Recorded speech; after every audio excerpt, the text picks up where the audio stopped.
what I have said, and I'll say this again, I said the Islamic Republic as we know it is finished. I mean, that's, the change is coming. Now, what sort of change, we have to see. It's like I say to people, when you look at the Islamic Republic, it's dying a death by 1,000 cuts, and any of these cuts could be fatal. This is a conversation with Ali Ansari, a professor and a founding director of the Institute for Iranian Studies at the University of St. Andrews.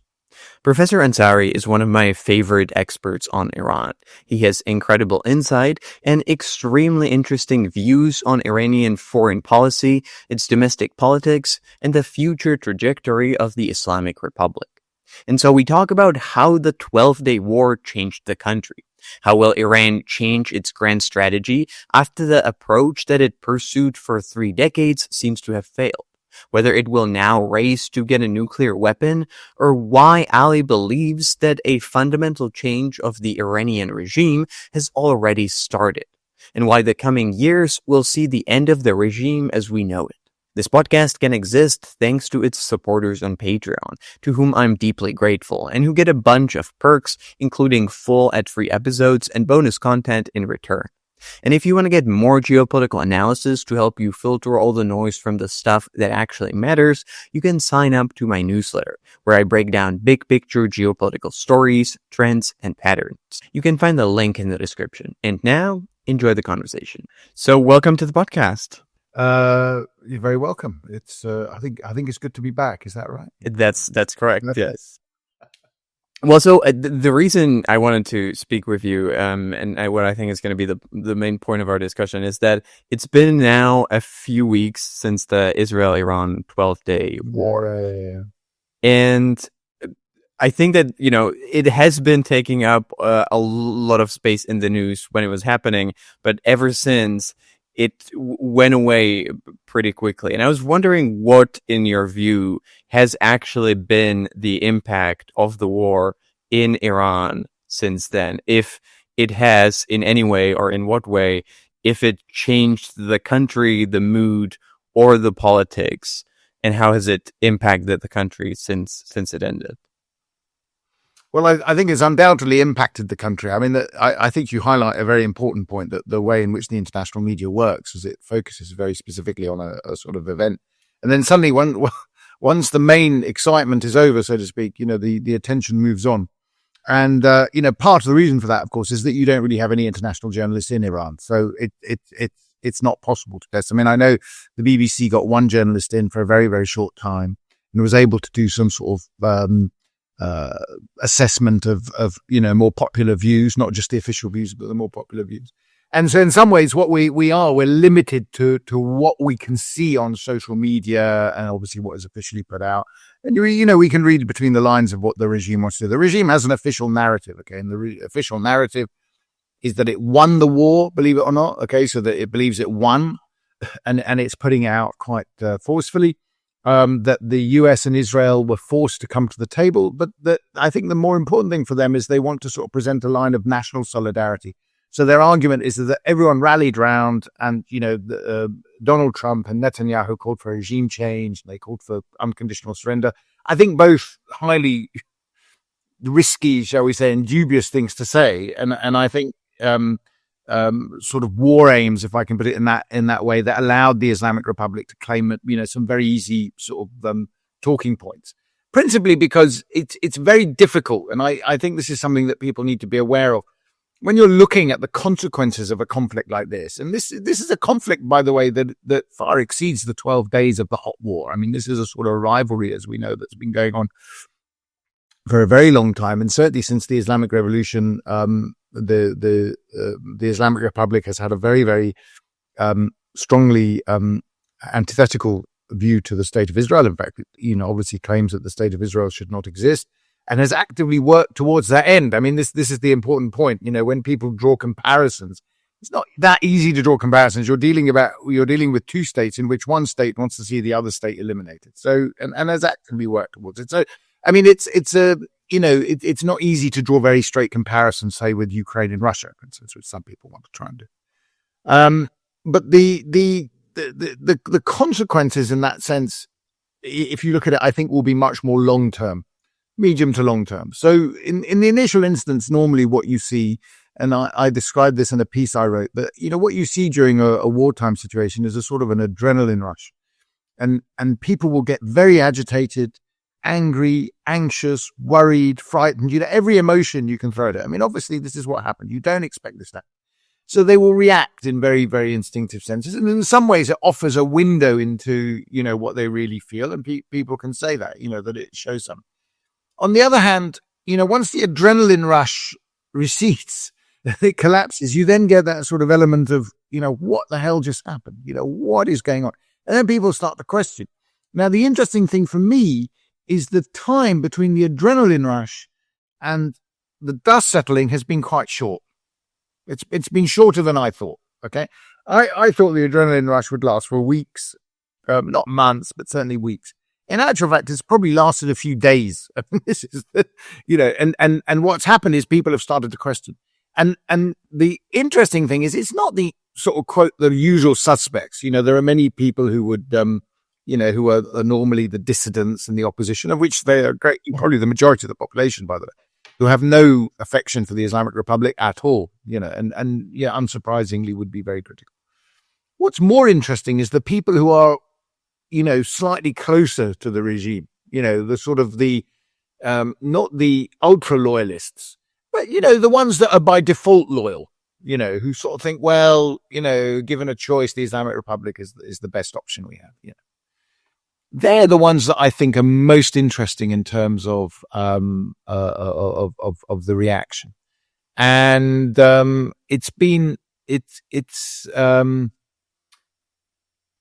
it's been quite interesting to see the questioning that's coming out of them. Some have said, for instance, that this is not our war. It's not our war at all. This is the Islamic Republic's war.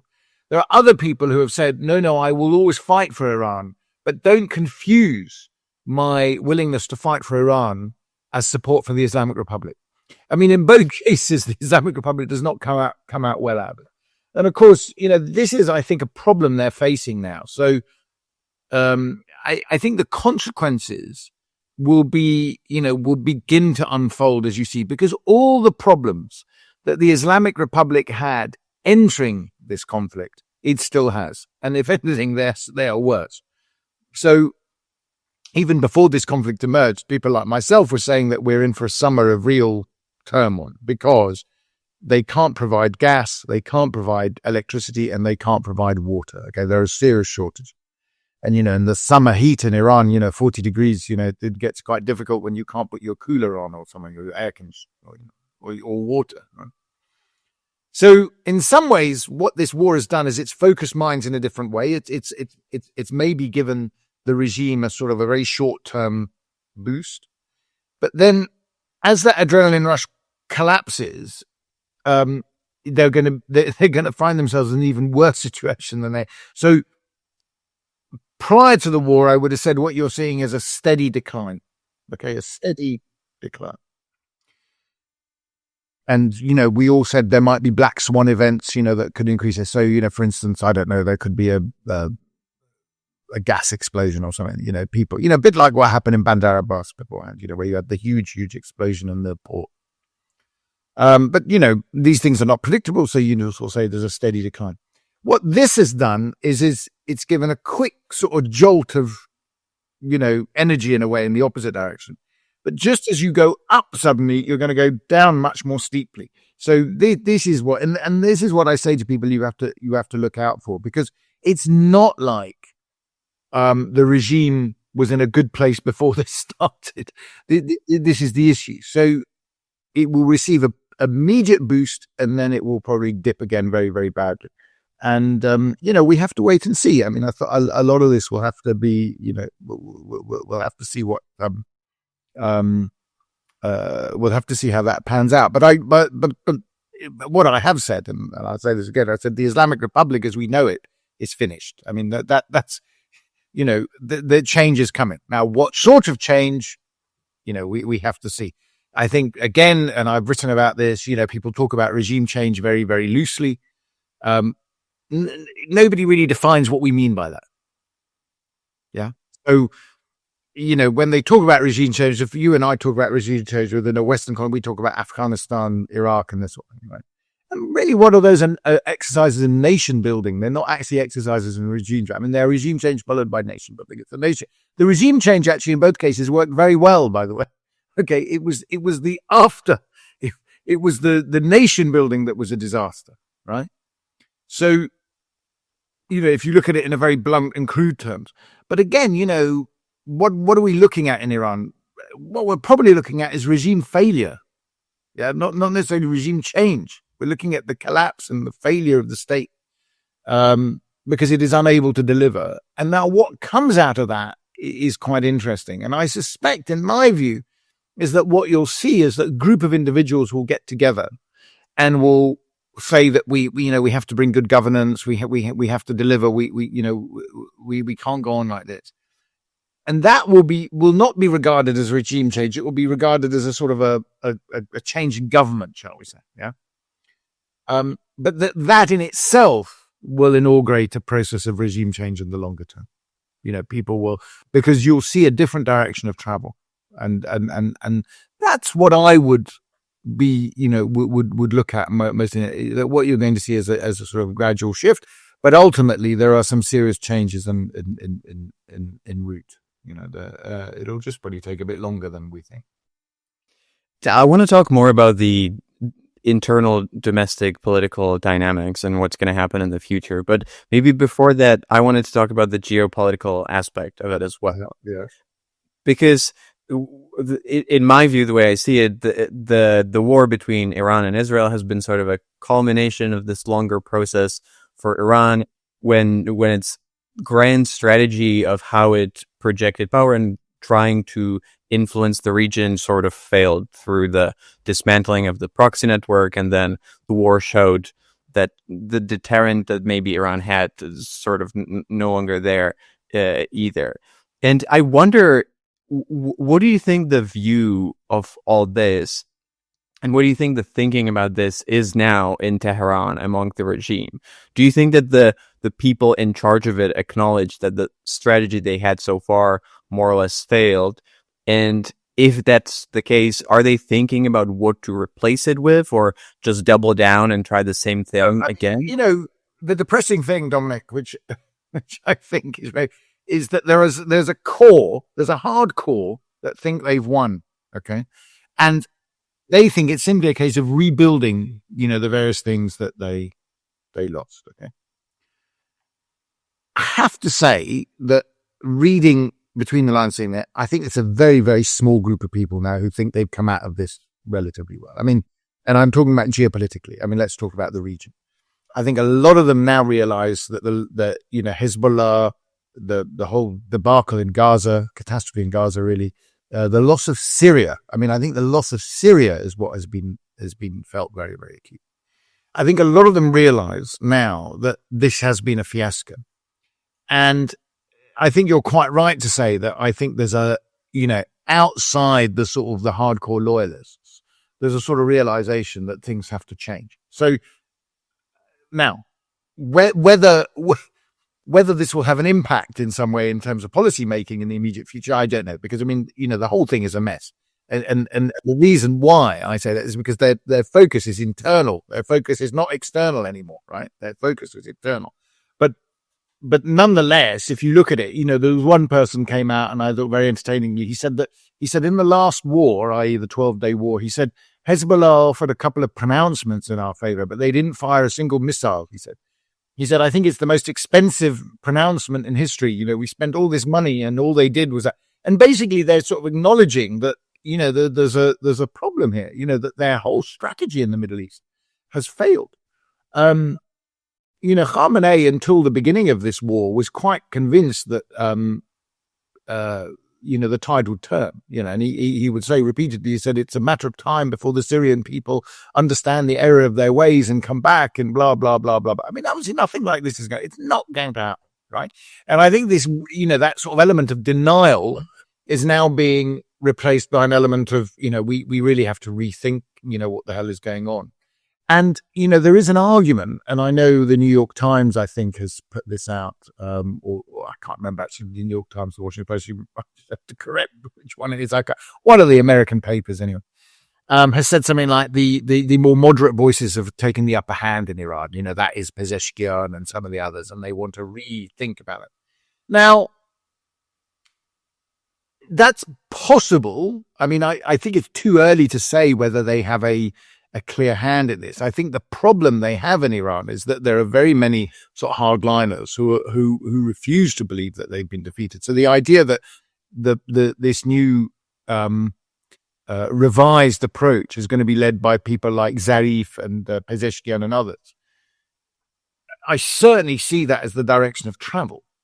Whether they are the individuals who will be able to do it is another matter. You see, this is the problem. I mean, I think ultimately what you will get is an Iranian constellation, in a sense, of political leaders who will completely change that. They'll realize, there was someone actually said, I mean, it was a young person, not in a position of power, but he said, for 46 years, we have devised our our regional strategy on eliminating the state of Israel. Yeah. Why? I mean, it was very interesting to say, why are we doing it? This is clearly not working. Yeah. I mean, it's we have committed ourselves to this, and, we have paid a great price, for this strategy. And it obviously hasn't worked, at least, it's not working now. So I think those ideas that are coming in are very, very important, very, very important. Whether the group of people who people are putting out, say Rouhani, Pezeshkian, Zarif, these other people, whether they are the ones to do it is another matter. Mir Hussein Mousavi, the old prime minister in the Iran-Iraq war, has now come out and said, "Oh, we need a referendum, referendum on government in Iran because the constitution is not working anymore." It's a very bold thing for him to say. Now, the interesting thing is he's one of the people, I would say, who has that sort of capacity to build a bridge from the Islamic Republic to what comes next. But again, I don't think he's the person who will be able to lead that, because he's also tainted a lot by, I mean, as much as he's much better than some of these people, and he's been in house arrest for so long, but at the same time, there is a wholesale rejection in Iran of the whole revolutionary sort of construct, from 79 onwards. They just want to get rid of it. Now, whether, it's possible to move in that direction and jettison everything that has happened since 79, including all the regional policy, whatever, is another matter. But it shows that I think, in my view, views are quite polarized in these two different directions. And when I say polarized, I don't mean balanced, by the way. I mean, there's like 10% who hold very, very hard to the sort of revolutionary values. There's probably about 30% who hold very, very hard to rejection of 79. And then the other, 60% or whatever it is, are probably leaning towards that 30%, but haven't really made a decision. I mean, they're like in any political situation, you always get the majority of the population wait to see which way the wind is blowing, but I think in geopolitical terms, there is a realization, I think, that Khamenei, and they're blaming Khamenei for it, Khamenei's model for the regional situation has failed. Only the diehard loyalists are pretending that everything is fine. It's very comical alley type stuff from Iran, from the Gulf War, in 2003. Just a quick break here. If you care about geopolitics, and I assume you do since you're listening to this, you might want to consider signing up to get my newsletter, Station Zero. Once every week or two, you'll get a free geopolitical analysis, a story, trend, or pattern of something that's really important, but that most people tend to miss. Like the one where I describe a chaotic oil war that's been going on between the US, Russia, and Saudi Arabia, that you basically never hear about, but that's quietly shaping geopolitics. If you want to sign up, just click the link in the description. And now, back to the conversation. To what extent, and maybe that's more to the understanding of how the regime actually works, to what extent is it actually about what Ali Khamenei thinks and what he decides, and to what extent it's what everyone else in the different structures of the regime thinks? And how does the decision actually come? Well, I think this policy, the policy that we've seen, particularly Syria, and is basically been a collective between the senior IRGC leadership, the Revolutionary Guard leadership, and Khamenei, right? So that, and when I say Khamenei, I really mean his office. Okay, so there are key people in his office, and then the IRGC, and I say that because way back in 2013, when after the Arab Spring, when Iran took a decision to actively engage in Syria, there were many, many opponents to this policy. And even now they're coming out and they're saying, why did we support a dictator? I mean, it's quite interesting from our perspective. The Iranian revolution, the revolutionaries in Iran see themselves very much as sort of like, they see themselves as anti-dictatorial in a way that we wouldn't, by the way. We sort of say, you're busy. Mind you, even Western powers will support dictators, right? So, but for them, basically, they argued that the fact that Assad was anti-Western is more important than he is a dictator, right? So that's a very common, decision that policymakers can make. But what was interesting is at the time there were huge objections to this policy, and it was very clear to me that the driver of this policy was the IRGC. The IRGC demanded to get involved in Syria because they saw Syria principally, and this was always my argument, principally not simply because of the ability to build bridges with Hezbollah and to be able to supply weapons, but also because if Syria was seen as a success, it would be a success that would rebound on the IRGC, and the IRGC could then consolidate its position back in Iran, right? A defeat in Syria would be a defeat for the IRGC and all the consequences for domestic political setup. So at that time, former President Rafsanjani criticized it very publicly. There were many people in the Ministry of Foreign Affairs who were sort of saying, do we need to get involved so heavily in Syria? I mean, so I think that decision was a decision that was taken between Khamenei's office and the IRGC. Those were the drivers towards that. And of course, now we have a situation where all the senior IRGC leadership have been killed effectively. So you've got younger people coming through. And, there is an argument that the younger people coming through are more radical. I'm not sure. I'm really not sure, because we don't know who these people are. And I think we have to wait and see. I think there will be some people who are very radical. I mean, the other point is there were many people in the IRGC who were, in some cases, much more sensible, if I can put it, than some of the more civilian armchair generals that were running around, And many of the military people in the military and the IRGC who'd for instance, served in the Iran-Iraq war were much more sanguine about the prospect of war. I mean, they didn't get very excited about it. It was the younger people who'd never been to wars and, we want to have our go. So there is that sort of, that I think there are interesting debates that are being had, I would suspect. Well, I think maybe on that note, one of the other things that the 12-day war kind of clearly showed was that Iran is conventionally definitely a lot weaker than Israel. And if Israel wanted, they probably could do the same thing all over again. And Iran, once again, wouldn't really be able to stop them. How do you think that knowing this kind of changes the strategic calculus of Iran? And I guess maybe that's also linked to the attempt or the idea of either getting rid of their nuclear program or, on the other hand, try to get the nuclear weapon. So I think that I think the greatest catastrophe of this war has been precisely that. Okay, that Iran lost control of its airspace within 72 hours. Now, the reason why this is so bad, by the way, and we don't see this, is that because prior to all this, a succession of Iranian leaders over the last year, because after the missile strikes, that occurred in April and October last year, a succession of military leaders came out and said, our defenses are so strong that the Israelis would never dare to even try an attack. I mean, they wouldn't dare to.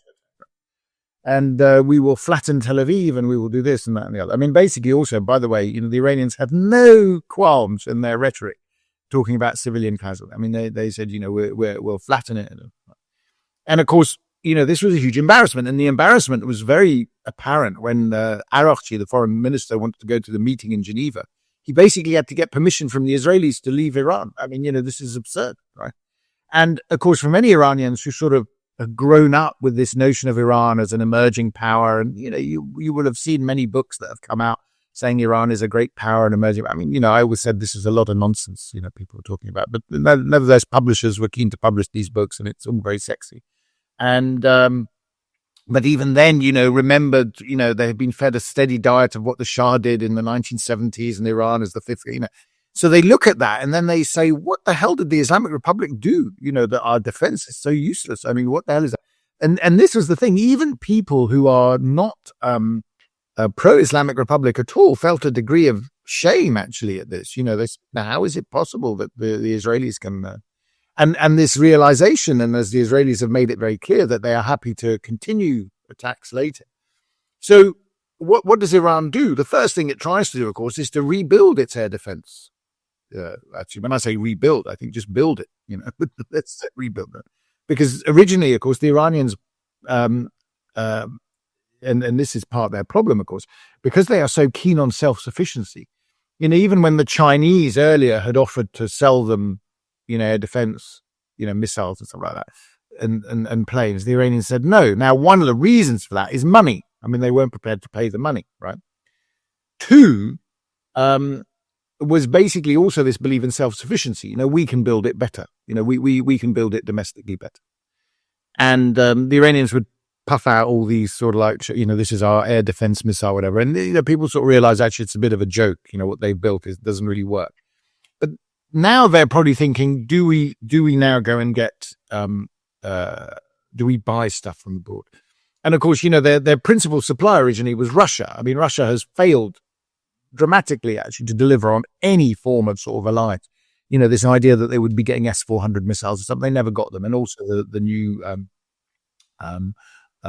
fighter jets and stuff like that. So the Chinese may replace that. But at the moment, there is no indication. This is also another problem the Iranians have. There is no indication that actually the Chinese are going to do this. There's been some stories out on the social media, but a lot of these are just like what we call fake news. I mean, but the Iranians want to puff this out. The Chinese are. The other problem, of course, with all this, and let's say for the sake of argument, the Chinese have delivered all this stuff or planning to deliver all this stuff. Again, the Iranian attitude is, we get it. It's immediately, it's functional. It's now working. Of course, all these things, all these high-tech equipment, it requires a degree of integration, training, putting in place, whatever. I mean, this is not going to happen within 2 days. And what we do know is if the Israelis feel that there's a threat like this, they're going to go back in there and knock it out. Okay, so that's one thing. So then to your second point, would that mean that they would accelerate into a nuclear bomb? Well, clearly there are people who think, this has to happen. But again, here the debate is interesting. First of all, there are many people in Iran who say, this nuclear program is a fiasco, okay? And it just doesn't work. And look what happened to the Soviet Union. The Soviet Union had lots of weapons and all this, but it collapsed. I mean, it collapsed because economically it was unsustainable. And this is our situation. I mean, they draw that analogy. The other thing is that I think the damage done to Iran's nuclear infrastructure has actually probably been worse than people accept.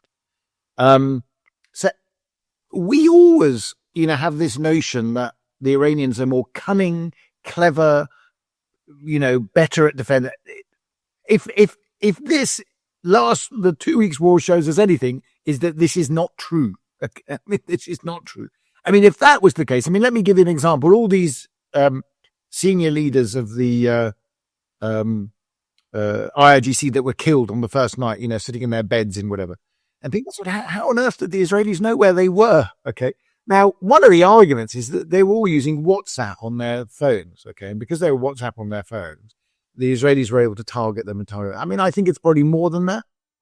But nonetheless, now the answer to this is what? They say, well, of course one of them actually, I think the Minister of Communication said, well, it's not that easy. Our officers, of course, they have mobiles. Of course, they need mobiles because they need their mobiles for basic living. They have to go to the bank or whatever.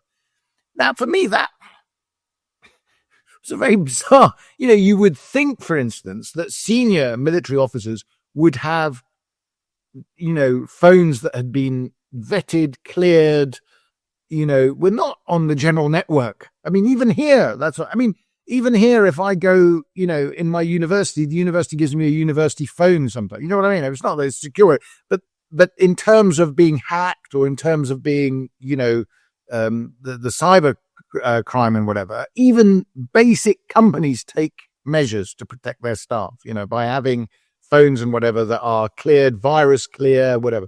It seems to be that what this guy's saying is that these senior officers didn't even have a second phone, or didn't, they just had a normal phone. Okay. So that tells us a huge amount of complacency. It suggests a huge amount of complacency. And that's part of the problem. So I think that actually even this 400 kilograms of enriched uranium that everyone says we don't know where it is, it may well be actually that one of the things is that a good deal of it has been destroyed, that it was left in Fordow, it was left in these places. And the reason why I think some of these targets were probably hit more severely than, say, even some Western assessments are making at the moment. And these are not intelligence assessments. These are, initial assessments by, in some case there was an intelligence, but I think it was a very early assessment, is that they're not really working on the basis of the fact that, and this is what we realize, is that the Israelis had a lot of people on the ground. And because the Israelis had a lot of people on the ground, this means two things. One is that the targeting was going to be more precise. Because if you have special forces and agents on the ground, they can go put laser targeting in places so that the bombs that are fired, they target, and they're very precise. But the other thing is they can go back afterwards and check to see what happened. So I suspect that, Trump's view that it was obliterated is obviously an exaggeration. Okay, we don't say obliterated. That's just poor choice of words. But I suspect it's in worse shape than people think. So I think the idea that the Iranians would be able to move on and build a bomb in rapid order without, this is the important thing, without anyone noticing is probably, in my view, far-fetched. Well, I think maybe on the note of what they're going to do next, I feel like they're in this quite uncomfortable strategic situation when on one hand, they have the threat of attack from Israel and the US because they're working on the nuclear program and they have all the sanctions on them because of it.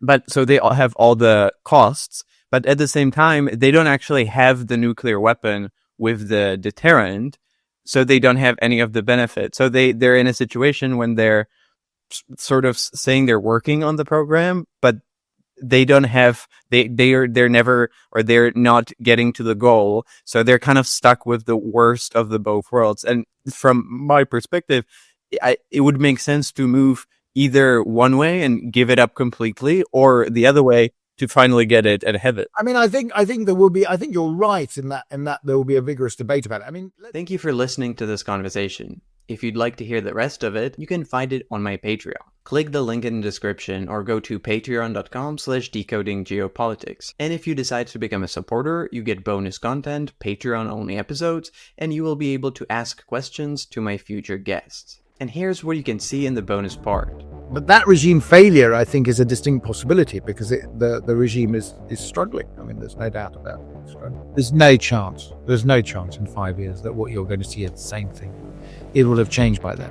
It will have changed by then in one form or another. I don't know how to predict, but I'm fairly confident of that one. I see changes happening in the next year. I don't see changes happening. I don't think things are going to last. Because the situation is, as I said, is pretty grim.